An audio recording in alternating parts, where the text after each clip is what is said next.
賽事咧可以話係非常之真刺激烈啦，因為咧見到去到第一個浮波咧有4隊已經係叮當碼頭，仲未分到邊一位咧，邊一隊係暫列第一位啊！咁要睇下中間位置，睇下要大家嘅支持、打氣嘅聲音，睇下可唔可以幫我哋咧爭取一個最佳嘅位置啦！係啦，冇錯，已經就快去到我哋觀眾席嘅目光前面啦！記住，俾多啲掌聲、歡呼聲支持佢哋！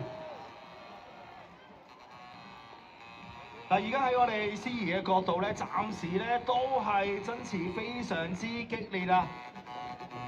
分別有3號線道嘅李氏中心會物魚仔，4號線道嘅創日放線工程，以及5號線道嘅香港中視龍舟隊啊，都喺第2、3嘅位置，暫時領先緊呢部係邊一隊啊？第6線道嘅香港遊艇會，不過見到咧中段第5線道香港中視龍舟隊上緊嚟啦，俾啲聲你聽啦！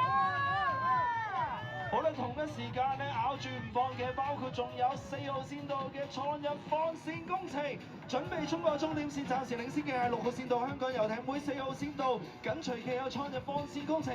衝線啦！獲得冠軍嘅係6號線道香港遊艇。